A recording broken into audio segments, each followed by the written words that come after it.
नमस्कार मेरे प्यारे दोस्तों एवं भैया बहनों तथा समस्त विद्यार्थियों। मैं राहुल गर्ग शुक्ला आपको अपनी class 9th and 10th SST की क्लास में स्वागत एवं अभिनंदन करते हैं। आज मैं आपको जियोग्राफी जो कि पर्यावरण से संबंधित है उसका पहले भाग का यानी पहले अध्याय का जो भारत के आकार और स्थिति के बारे में संबंधित है उसके कुछ पॉइंट तथा प्रश्नों के बारे में जानकारी प्रदान करूंगा, जिसे आप विधिवत तरीके से समझेंगे और अध्ययन करेंगे। उसके पहले आपसे एक निवेदन है कि आप हमारे इस चैनल को लाइक, सब्सक्राइब और शेयर करें। चलिए प्रारंभ करते हैं। जिसमें से कुछ महत्वपूर्ण बातें हैं उसको आप समझेंगे, कुछ टॉपिक हैं, उसके बाद आप प्रश्नों के बारे में जानकारी प्राप्त करेंगे। चलिए प्रारंभ करते हैं। पहली हेडिंग है कर्क रेखा या 237 अंश उत्तरी अक्षांश रेखा देश को दो बराबर भागों में बांटती है। वास्तविक रूप से हमारा जो उत्तर तथा दक्षिण से फैला हुआ या पूर्व से पश्चिम तक फैला हुआ या भारत का क्षेत्रफल है जो 32,87,263 वर्ग किलोमीटर फैला है, उसको मध्य भाग से कर्क रेखा 8 राज्यों से होकर जाती है, जो वह दो भागों में विभाजित करती है। वह अंश की बात अगर हम बात करें तो 237 सही 1/2 अंश पर काटती है। तो ये आपका पहली हेडिंग रही। दूसरी हेडिंग है जिसको आप समझ पा रहे हैं कि इसको आप समझे होंगे कि दूसरी हेडिंग जिसके बारे में आप समझे कि दूसरी हेडिंग ये है। अब दूसरी हेडिंग पर आप चलेंगे। भारत का अक्षांशीय विस्तार 84 मिनट उत्तर से 37 अंश 6 मिनट उत्तर अक्षांश तक फैला है, जो कि उत्तर से दक्षिण की तरफ विभाजित करता है। यह एक अक्षांशीय रेखा है जो विभाजित करती है। तीसरी हेडिंग मुख्य रूप से ये है भारत का देशांतरी विस्तार 687 पूर्व से 97 डिग्री 25 अंश देखने को मिलता है। ये भारत के देशांतरी विस्तार का 97 अंश 25 डिग्री पूर्व के देशांतर में देखने को मिलता है, जो कि 687 पूर्व से देखने को मिलता है। आगे आप समझेंगे कि मुख्य रूप से क्या बात कही जा रही है, जिसमें आपने इसको समझा, ये समझा, इसको समझा। अब चौथी हेडिंग है कि भारत का कुल क्षेत्रफल 32,87,263 वर्ग किलोमीटर है। पांचवी बात इस तरीके से देखने को मिलती है कि मुख्य रूप से भारत का कुल क्षेत्रफल 32,87,263 वर्ग किलोमीटर है। भारत क्षेत्रफल के दृष्टिकोण से 7वें स्थान पर है, पांचवी हेडिंग है। छठवीं बात हम करें तो भारत में 29 राज्य और 7 केंद्र शासित प्रदेश हैं। इसके पहले जो प्रश्न आपने समझा कि भारत क्षेत्रफल के दृष्टिकोण से यानी 7वां स्थान देश में है, जो कि सबसे पहले नंबर पे अगर आप समझेंगे कि क्षेत्रफल में तो रूस का है, लगभग 51 लाख वर्ग किलोमीटर में फैला है। 32,87,000 तो भारत का ही है, और पूरे विश्व में जनसंख्या के दृष्टिकोण से भारत दूसरे स्थान पर है, जिसमें 130 करोड़ की जनसंख्या है, और इससे अधिक 135 की पहले स्थान पर चीन का नाम आता है। अब इसमें आप समझिए कि छठवीं हेडिंग है भारत में 29 राज्य और 7 केंद्र शासित प्रदेश। ये पूर्व की बात है। अब वर्तमान में हम अगर चर्चा करेंगे तो आप समझ पाएंगे कि वर्तमान में 28 राज्य और 9 केंद्र शासित प्रदेश देखने को मिलते हैं, जिसमें अगर हम 31 दिसंबर 2019 के बारे में चर्चा करें तो उस समय जब 370 अनुच्छेद का खात्मा हो गया था, तो उसके बाद से ही यह देखने को मिला कि लेह जो लद्दाख की राजधानी है उसे केंद्र शासित घोषित कर दिया गया। तो केंद्र शासितों की संख्या बढ़कर जो है ज़्यादा हो गई, 7 से 9 हो गई, और राज्यों की संख्या 29 से 28 हो गई। इस तरीके से ये बात देखने को मिली। 7वीं हेडिंग है 821/2 अंश पूर्वी देशांतर रेखा को भारत की मानक यामोत्तर माना गया है, यानी 1/2 अंश में विभाजित करती है। यामोत्तर यानी पूर्व से यह भारत की ओर। इसके बारे में हमने आपको विधिवत तरीके से चर्चा किया है, परंतु कुछ चीज़ें समझ लेते हैं, उसके बाद प्रश्नों का उत्तर। तो इस तरीके से आपका 7वीं हेडिंग हुई। 8वीं हेडिंग पर पहुंचते हैं। भारत में क्षेत्रफल के आधार पर सबसे बड़ा राज्य राजस्थान है और सबसे छोटा राज्य गोवा है। यहाँ पर एक प्रश्न आपको हम बताना चाहेंगे कि भारत में क्षेत्रफल के दृष्टिकोण से तो ये है, परंतु अगर हम बात करें कि जनसंख्या के दृष्टिकोण से कौन सा है, तो जनसंख्या के दृष्टिकोण से अगर हम समझें कि भारत का वह उत्तर प्रदेश है जिसकी जनसंख्या 21 करोड़ है, और सबसे कम आपको देखने को मिलता है सिक्किम, और पांडिचेरी भी उसमें देखने को मिलता है। तो ये इस तरीके से आपका 8वां प्रश्न पूरा हुआ। 8वां इसमें हेडिंग पूरी हुई। 9वां हेडिंग है भारत की उत्तर कश्मीर से दक्षिण कन्याकुमारी तक लंबाई 3214 किलोमीटर और पश्चिम गुजरात से पूर्व अरुणाचल प्रदेश तक चौड़ाई 2933 किलोमीटर देखने को मिलती है।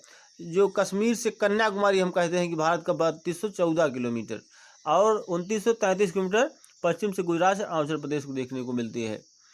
10वां हेडिंग है कर्क रेखा जो 8 राज्यों से जाती है। तो कौन कौन से राज्य हैं, तो वो है गुजरात, राजस्थान, मध्य प्रदेश, छत्तीसगढ़, झारखंड, पश्चिम बंगाल, त्रिपुरा और मिजोरम राज्यों से होकर गुजरती है। तो यह मुख्य रूप से आपका मानी गई है कि 8 रेखाएं हैं।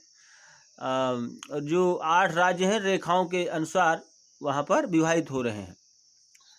11वां है भारत और श्रीलंका के बीच खाड़ी को मन्नार खाड़ी कहा गया। जो भारत और श्रीलंका के बीच की जो खाड़ी मानी गई उसको हम मन्नार खाड़ी कहते हैं। और यहाँ पर एक प्रश्न आपको हम बताना चाहेंगे कि भारत और श्रीलंका के बीच में एक आपको रेखा देखने को मिलती है, जलीय है, उस पर समझौता हुआ है, उसको पाक जल डमरू मध्य या पाक जल संधि कहते हैं, परंतु वह है भारत और श्रीलंका के बीच में। 12वां है श्रीलंका तथा मालदीव दक्षिण में हमारे द्वीप राष्ट्र हैं। श्रीलंका तथा मालदीव जो है उसके बीच में भी दक्षिण की तरफ देखें तो हमारे कुछ राष्ट्र पड़ते हैं, कुछ हैं जिसमें आप समझेंगे कि जो आप देखेंगे बंगाल की खाड़ी की तरफ पोर्ट ब्लेयर जिसकी राजधानी है अंडमान निकोबार द्वीप समूह की, उस तरफ देखने को मिलते हैं। और एक आप समझे कि इंदिरा पॉइंट जो है वो भारत का सबसे गहरा जलीय पॉइंट माना जाता है। और उच्चतम पॉइंट में आप देखेंगे तो उच्चतम पॉइंट में सबसे ज़्यादा देखने को मिलता है, वह उच्चतम पॉइंट है मुख्य रूप से सबसे ज़्यादा जहाँ पर टाइगर हिल का निर्माण किया गया है, तो वह कौन सा है, लद्दाख, लेह लद्दाख की राजधानी लेह है, वहाँ पर एक टाइगर हिल का निर्माण किया गया। भारत का सबसे उच्चतम पॉइंट वह है, और सबसे न्यूनतम पॉइंट जो जल संधि में विलीन हो गया है, जल में विलीन हो गया है, वह है इंदिरा पॉइंट, सबसे गहरा पॉइंट माना जाता है। और इसमें एक प्रश्न और भी बनता है कि जब हम जल वर्षा के दृष्टिकोण से देखते हैं कि सबसे अधिक जल वर्षा कहाँ होती है, तो जल वर्षा के दृष्टिकोण से देखेंगे तो आपको माना जाएगा कि मेघालय में 2 स्थान है, एक है मासिनराम और एक है चेरापूंजी। तो चेरापूंजी में पहले जल वर्षा होती थी, अब आपका मासिनराम जो कि मेघालय आपका पूर्व की साइड में ही देखने को मिलता है, पूर्व तरफ देखने को मिलता है। तो इसमें भी प्रश्न आया कि सबसे ज़्यादा जल वर्षा कहाँ होती है, सबसे ज़्यादा जल वर्षा होती है आपका कहाँ पर, मासिनराम में होती है। और सबसे कम जल वर्षा कहाँ होती है, तो ये बात आपको समझ में आएगी कि सबसे कम जल वर्षा आपका जो सबसे उच्चतम पॉइंट है लेह वहाँ पर होती है। और सबसे अधिक तापमान भी यानी कम तापमान भी वहाँ भी देखने को मिलता है। सबसे अधिक तापमान तो वहाँ नहीं है, परंतु सबसे कम तापमान देखने को मिलता है जो माइनस में चला जाता है, 8-9 डिग्री तक माइनस में इस बार चला गया 2019 में, तो सबसे अधिक माना गया। तो इस तरीके से आप समझ पाए होंगे। तब 13वां इसमें हेडिंग है सुएज नहर के निर्माण के कारण यूरोप से भारत की समुद्री दूरी 7000 किलोमीटर कम हो गई। जब सुएज नहर का निर्माण हुआ तो भारत और यूरोप से जो यातायात का कार्यक्रम था जल मार्ग से होता था, जिसमें काला सागर, कैस्पियन सागर, केप ऑफ गुड होप होते हुए भारत में आवागमन होता था, जिसमें से पुर्तगालियों में सबसे पहले वास्को डी गामा 1498 ईस्वी में भारत आया था। उसके बाद जब सुएज नहर का निर्माण हुआ, इससे 7000 किलोमीटर की यात्रा जो घुमावदार थी वो कम हो गई। ये बात आपका सुएज नहर के बारे में समझ में आया होगा। तो चलिए, इस तरीके से आपने कुछ महत्वपूर्ण हेडिंग के बारे में पूरे लेसन का एक संक्षेप में सारांश समझ लिया कि पूरा लेसन जो है उसको संक्षेप में आपने समझ लिया। अब इसमें कुछ महत्वपूर्ण 1 या 2 नंबर के प्रश्न जो पूछे जाते हैं परीक्षा में, उसके बारे में समझते हैं। कौन सा अक्षांश वृत्त भारत को 2 बराबर भागों में विभक्त करता है? 2 बराबर भागों में बात कर रहा है, तो आप समझें कि जो कर्क रेखा है, अभी उसके पहले आपने पढ़ा तो 237 अंश 1/2 यानी 37 से 1/2 अंश पर जो विभाजित हो रही है कर्क रेखा, वही मानी जाती है। दूसरा है, भारत का सबसे पूर्वी देशांतर कौन सा है? तो 97 अंश 25 डिग्री पूर्वी देशांतर, यही भारत का पूर्वी देशांतर माना जाता है। तीसरा प्रश्न है, भारत और श्रीलंका को अलग करने वाली जल संधि का क्या नाम है? तो पाक जल संधि। अभी हमने आपसे चर्चा किया कि ये पाक जल संधि है, पाक जल डमरू मध्य भी इसको कहा गया। तो यही एक जल संधि है जो श्रीलंका और भारत के बीच में है, परंतु इसका नाम पाक जल संधि है। चौथा प्रश्न है, आप यदि कावारत्ती जाना चाहते हैं तो किस केंद्र शासित प्रदेश से जाएंगे? कावारत्ती एक राजधानी है, तो लक्षद्वीप की यह मुख्य रूप से राजधानी है, तो लक्षद्वीप होकर आप गुजरते हुए जाएंगे, क्योंकि लक्षद्वीप की ही तो यह राजधानी है कावारत्ती मुख्य रूप से। तो आगे पहुंचेंगे 5वें प्रश्न, भारत का अक्षांशीय विस्तार क्या है? तो उत्तर है 84 मिनट उत्तर से 37 अंश 6 मिनट उत्तर अक्षांश के मध्य देखने को मिलता है। छठा है, भारत के स्थल भाग का कुल क्षेत्रफल। तो अभी हमने आपसे चर्चा किया कि 32,87,263 वर्ग किलोमीटर देखने को मिलता है। 7वां प्रश्न है, क्षेत्रफल की दृष्टि से भारत का विश्व में स्थान क्या है? तो 7वां है। सबसे पहले कौन है? रूस है। और इस तरीके से 193 देशों में सबसे 7वें नंबर पर कौन है? भारत है। 8वां प्रश्न है, भारत की मानक यामोत्तर देशांतर रेखा कौन से है? तो 82 सही 1/2 अंश पूर्वी देशांतर यहाँ देखने को मिलती है। 9वां है, विश्व के भौगोलिक क्षेत्रफल का कुल कितना प्रतिशत भारत के पास है? तो 2.4% है। और 10वां प्रश्न है, भारत की स्थल सीमा रेखा कितनी है? तो 5200 किलोमीटर, यानी पूरा का पूरा स्थल सीमा अगर हम जोड़ लेंगे तो यहाँ पर आपको देखने को मिलेगा कि 5200 किलोमीटर है। अब एक प्रश्न इसमें यह भी बनता है कि सबसे अधिक मात्रा में हमारा कौन सा ऐसा राज्य है जो सबसे लंबी सीमा साझा करता है? तो नेपाल के बगल से हम देखें कि उत्तर भारत से होते हुए गई है सबसे लंबी। और अगर हम ये बात करें कि भारत का कौन सा पड़ोसी देश है, तो आप समझेंगे कि बांग्लादेश है, जो हमारे सबसे अधिक पड़ोसी देश में आता है और सबसे अधिक मात्रा में भारत के राज्यों के साथ सीमा साझा करता है, जो 5 से अधिक राज्यों के साथ सीमा साझा करता है। अगला है, अरब सागर में स्थित द्वीप समूह को किस नाम से जाना जाता है? तो लक्षद्वीप समूह के नाम से जाना जाता है। भारत की खाड़ी में कौन से द्वीप समूह स्थित है? तो उत्तर है अंडमान और निकोबार द्वीप समूह, ये माने जाते हैं। तो इस तरीके से आप समझ पा रहे होंगे। 13वां प्रश्न है, भारत की यामोत्तर देशांतर रेखा किस स्थान से होकर गुजरती है? तो उत्तर प्रदेश में मिर्जापुर से गुजरती है। यामोत्तर यानी यह तिथि रेखा के हिसाब से देखें तो यामोत्तर देशांतर रेखा है।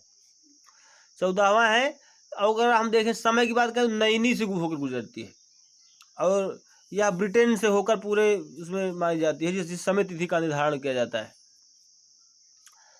14वां है, बांग्लादेश की सीमा से जुड़े किन्हीं 2 राज्यों के नाम लिखिए।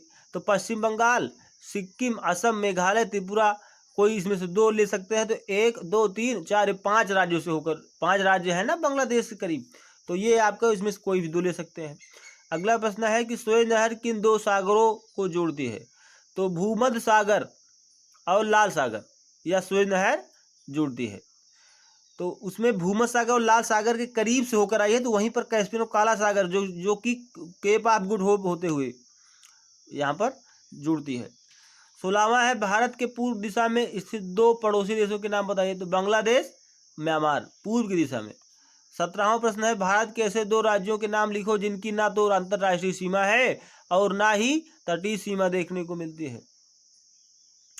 हरियाणा, मध्य प्रदेश, छत्तीसगढ़, झारखंड, ये आपके हैं भारत के 2 राज्य जिनके अंतर्राष्ट्रीय सीमा से न तटीय सीमा जुड़ती है ना और कोई सीमा। तो ये इसमें से हरियाणा, मध्य प्रदेश, छत्तीसगढ़, झारखंड है, इसमें से कोई 2 आप ले सकते हैं। ये इनके साथ कोई भी अंतर्राष्ट्रीय सीमा नहीं जुड़ी जाती है। 18वां प्रश्न है सबसे लंबी तटरेखा वाला राज्य कौन सा है? तो गुजरात है। गुजरात सबसे लंबी तटरेखा वाला राज्य माना जाता है। 19वां प्रश्न है भारत का कौन सा राज्य 3 तरफ से बांग्लादेश से घिरा हुआ है? तो त्रिपुरा है। त्रिपुरा ही एक ऐसा राज्य है जो 3 तरफ से यह घिरा हुआ माना जाता है। चलिए इसमें से कुछ प्रश्न आपको देखने को मिलेंगे जो महत्वपूर्ण प्रश्न है और ये लगभग प्रश्नों की संख्या 8 है। ये है लघु उत्तरीय प्रश्न। लघु उत्तरीय भी है, इसमें कुछ दीर्घ उत्तरीय भी ज्वाइन कर दिए गए हैं। तो लघु उत्तरीय और दीर्घ उत्तरीय दोनों इसमें सबमिट किए गए हैं जो महत्वपूर्ण है। तो प्रारंभ करते हैं। उन देशों के नाम बताइए जो क्षेत्रफल में भारत से बड़े हैं। तो अभी इसमें आप क्रम समझ पाएंगे कि जो भारत से बड़े हैं तो 6 आपको क्रम समझ में आ जाएगा। तो पहला रूस, दूसरा कनाडा, तीसरा संयुक्त राज्य अमेरिका, चौथा चीन, 5वां ब्राजील और 6ठा ऑस्ट्रेलिया है। दूसरा प्रश्न है इसमें भारत के किन किन राज्यों से कर्क रेखा गुजरती है नाम बताइए। ये दोबारा रिपीट हो गया है। तो इसके पहले हमने इसकी चर्चा किया था कि कर्क रेखा गुजरात, राजस्थान, मध्य प्रदेश, छत्तीसगढ़, झारखंड, पश्चिम बंगाल, त्रिपुरा और मिजोरम से होकर गुजरती है। तीसरा प्रश्न है भारत की तटरेखा कितनी लंबी है? इसके 2 लाभों का उल्लेख कीजिए। तो इसकी तटरेखा है, भारत की तटरेखा की लंबाई 7516.6 किलोमीटर है। और इसमें से आप समझेंगे कि उल्लेख करने की बात कर रहा है तो इसमें कुछ चीज़ें हैं जो 2 पॉइंटों से उल्लेख किया जा सकता है। अब इसमें है पहला पॉइंट, बहुत से महत्वपूर्ण बंदरगाहों को स्थापित करने में मदद मिलती है। ये बंदरगाह भारत के लिए विदेशी व्यापार द्वारा लाए गए हैं। कहने का अर्थ है कि इस तटरेखा के द्वारा बंदरगाह जो सिया पोर्ट होता है जिसे जल के माध्यम से आयात निर्यात किया जाता है उसमें लाभप्रद है, उसके लिए बहुत अधिक महत्वपूर्ण है।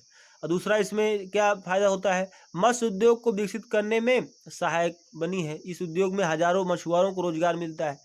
यानी जो मछुआरे हैं जो अपना मत्स्य पालन करके ये समस्त कार्य अपना निर्वाह करते हैं, जिसमें मछली का एक व्यापार भी होता है और मुख्य रूप से आप समझे कि ये औद्योगिक क्रिया का जन्म भी होता है। तो ये महत्वपूर्ण इससे फायदा होता है जो कि यह तटीय रेखा 7516.6 किलोमीटर के से लंबी है।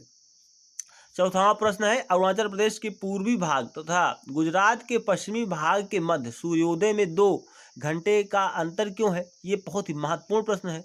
तो उत्तर है भारत का पूर्वी देशांतर 97 अंश और 25 मिनट पूर्वी है, जबकि पश्चिम भाग का देशांतर 68 अंश 7 मिनट पूर्व है। इस प्रकार यह विस्तार 30 के लगभग है, यानी थोड़ा सा घट बढ़ के है, इसलिए ये कारण देखने को मिलता है, थोड़ा सा घटा बढ़ा है भारत का पूर्वी देशांतर और पश्चिमी। अब दूसरा इसमें है कि 1 डिग्री देशांतर को पार करने में सूर्य 4 मिनट का समय लेता है। इस प्रकार 4 × 30 = 120 मिनट अर्थात 2 घंटे का इसमें परिवर्तन देखने को मिलता है, क्योंकि उसमें जब भारत देश की लंबाई चौड़ाई में थोड़ा सा घटा बढ़ी रहेगी तो उसमें परिवर्तन आएगा ही। इसीलिए या जब कोई राज्य बढ़ा अभी इस तरफ दिखाई दे रहा है पूर्व की तरफ, कोई दिखाई दे रहा है उत्तर की तरफ, कोई पश्चिम की तरफ, तो थोड़ा सा उसमें सूर्य का चक्रण जो करेगा पृथ्वी तो उसमें अंतर आ जाएगा, वही है 2 घंटे का अंतर दिखाई दे रहा है। 5वां प्रश्न है भारत को मानक समय की आवश्यकता क्यों पड़ती है? तो उत्तर है भारत की पूर्वी तथा पश्चिमी छोर के मध्य 30 देशांतरों का अंतर है। अब इसमें पहला आप समझ पाए कि 30 देशांतर का अंतर, इसलिए मानक समय की आवश्यकता पड़ती है। दूसरा है यह अंतर समय के अनुसार लगभग 2 घंटे के बराबर है। तीसरा है समूचे देश को व्यवस्थित रखने के लिए एक समय की आवश्यकता पड़ती है, अतः 82 अंश 30 मिनट पूर्वी देशांतर को भारत का मानक समय मान ही लिया गया है। इसलिए 3 बातों से आप समझ पाए होंगे। प्रश्न 6ठा है भारत के विभिन्न देशों से संपर्क के कारण किन चीज़ों का आदान प्रदान हुआ है? तो उत्तर है कि किन चीज़ों का है, तो समझिए भारत के विभिन्न देशों में जाने वाली वस्तु तथा विचार, यानी भारत से किसी भी देश, एक देश से दूसरे देश का आयात निर्यात होता है, उसमें से है उपनिषदों के विचार, रामायण तथा पंचतत्व की कहानियाँ, भारतीय अंक, इसमें दूसरा पॉइंट है भारतीय अंक एवं दशमलव प्रणाली। तीसरा है मसाले मलमल आदि। इसमें आप समझिए कि विभिन्न देशों से भारत में आने वाली चीज़ें, यानी भारत से इन सभी चीज़ों का निर्यात हुआ, यानी कुछ उसमें से भारत का साहित्य, पुरापंथ विचारधाराएं और कहानियाँ, रामायण या उपनिषद, इन ग्रंथों का एक दूसरे से प्रचार हुआ, और कुछ वस्तुएं यहाँ से खरीद कर ले गए विदेशियों ने, और वहाँ से कुछ चीज़ें क्या आई, पहला यूनानी स्थापत्य कला भारत में आई, और दूसरा है पश्चिमी एशिया से वास्तुकला के प्रतीक मीनारों तथा गुम्बदों का विचार भारत में आया। यानी कहने का अर्थ है कि विदेशों से हमारे यहाँ स्थापत्य कला का जन्म हुआ, जो हमारे यहाँ बड़ी बड़ी इमारतें देखने को मिलती हैं, इन सभी चीज़ों का जन्म हुआ। वास्तुकला का जन्म हुआ, जो प्रतीक के रूप में, मीनारों के रूप में आप देख रहे हैं, जिसमें आप ताजमहल का निर्माण देख सकते हैं, और इंडिया गेट के बारे में देख सकते हैं, लाल किला देख सकते हैं। ऐसे तमाम चीज़ों को तो जो हमारे यहाँ जन्म हुआ, ये विदेशी लोगों की ही देन मानी जाती है। सातवां इसमें प्रश्न है भारत के पड़ोसी राष्ट्रों के नाम दिशाओं के अनुसार लिखिए। भारत के जो पड़ोसी देश हैं वो कौन सी दिशा में है, इसको तो जानना होगा। तो ये बहुत महत्वपूर्ण प्रश्न है, जो बार बार परीक्षा में पूछा गया है। भारत के पड़ोसी देशों के बारे में वर्णन करिए, भारत के पड़ोसी देशों की दिशाओं के बारे में वर्णन करिए। कई तरीके से प्रश्न पूछा गया है कि भारत के पड़ोसी ऐसा कौन से देश हैं जो निकटतम रूप से देखें तो वह हिमालय पर्वत से घिरे हुए हैं कि नहीं घिरे हुए हैं। तो इसमें बांग्लादेश आप समझ पाएंगे कि वह हिमालय पर्वत से नहीं घिरा हुआ है। तो ऐसे कई प्रश्न आप समझ पाएंगे। उत्तर है उत्तर पश्चिम दिशा में भारत के पड़ोसी देश, जिसमें से का है पाकिस्तान और खा है अफगानिस्तान। दूसरा है उत्तर दिशा में भारत के पड़ोसी देश, का है चीन, जिसको हम तिब्बत भी कहते हैं, जो भारत का कुछ हिस्सा था, उसने चीन ने हड़प लिया था 1962 की लड़ाई में, वह तिब्बत के नाम जाना जाता है। खा है नेपाल, गा है भूटान, और थर्ड इसमें आप समझेंगे पूर्व दिशा में भारत के पड़ोसी देश, इसमें कौन कौन से हैं, तो म्यांमार, दूसरा है खा के रूप में बांग्लादेश, और चौथा है दक्षिण में भारत के पड़ोसी देश कौन कौन से हैं, तो श्रीलंका, मालदीव, ये मुख्य रूप से माने जाते हैं। आठवां प्रश्न और अंतिम प्रश्न है, जिसको आप महत्वपूर्ण तरीके से समझेंगे। हिंद महासागर में भारत की केंद्रीय स्थिति का इसे किस प्रकार का लाभ प्राप्त होता है। केंद्रीय स्थिति जो है उसका किस प्रकार लाभ प्राप्त होता है, तो इस उत्तर है हिंद महासागर में कोई भी देश ऐसा नहीं है जिसकी तटरेखा इतनी लंबी नहीं है। खा है समुद्री मार्ग से यूरोप, पश्चिमी एशिया, पूर्वी एशिया और अफ्रीका के राष्ट्र व्यापार करने के लिए भारत से होकर गुजरते हैं, जिसका लाभ भारत को होता है। थर्ड इसमें है इन सभी लाभों से भारत से जुड़े होने के कारण भारत के नाम पर ही महासागर का नाम हिंद महासागर रखा गया है। और इसमें इसके पहले मैगलेन नामक जो वैज्ञानिक था, जो यूरोप से आया था, तो उसने प्रशांत महासागर का नाम इसलिए रख दिया क्योंकि वह केप ऑफ गुड होते ही आया था। तो उसने देखा कि जल बहुत शांत है, तो उसका नाम प्रा जोड़कर उपसर्ग लगाकर उसने प्रशांत रख दिया। जैसे हिंद देश के नज़दीक होने के कारण इस सागर नाम हिंद महासागर पड़ गया। इस तरीके से आपने पूरा का पूरा इस लेसन को समझ पाए होंगे, जो भारत की भौगोलिक स्थिति का वर्णन करते हैं, जो हमने पूर्व में आपको वर्णित किया था और समझाया था, जिसका आपने महत्वपूर्ण प्रश्नों के साथ आज इस सीरीज में समझा। और इस लेक्चर के माध्यम से, इस प्रश्नों के उत्तर के माध्यम से आप समझ पाए होंगे कि परीक्षा में कौन कौन से प्रश्न महत्वपूर्ण हैं। इस जितने भी सीरीजें आप हमारे देख रहे हैं, जो भी आपको मैं प्रदान कर रहा हूँ, ये एक प्रकार का शोध ही है, जिसको समझ बूझ कर तैयार किया गया है। और इसको तैयार करने में बड़ा ही समय लगता है, बड़ी मेहनत करनी पड़ती है। इसको आप समझ पाएंगे और इसको अध्ययन करेंगे, नोट्स भी बनाएंगे। इसकी नोट्स आप आवाज़ के माध्यम से या प्रश्नों को देख कर, अगर दिखाई दे रहा है तो उसको देख कर आप तैयार करते रहेंगे। और आपकी जो कक्षाएं प्रारंभ हो जाएंगी लॉकडाउन के उपरांत, जो कि अगस्त या सितंबर के बीच में है, तब आपको एक लाभ देखने को मिलेगा कि हमने पूर्व में जो कार्य किया उसका एक बहुत ही उच्चतम फल प्राप्त हो रहा है। क्योंकि कर्म प्रधान विश्व कर रखा, जो जिस करें ही ताहि फल चाका। जिस प्रकार से जो कर्म करता है उसका फल उसको मिलता है। कर्म के ऊपर सभी चीज़ें निर्धारित हैं। कर्मेणु न अधिकार से माँ फलेषु कदाचिनः। इसको ध्यान में रखते हुए इसका अध्ययन करिए। और इसके आगे मैं आपको अगले वीडियो में चर्चा करूंगा और विषयों को लेकर। तब तक आप इसका अध्ययन करें। जय हिंद, जय भारत, वंदे मातरम, जय मातृभूमि।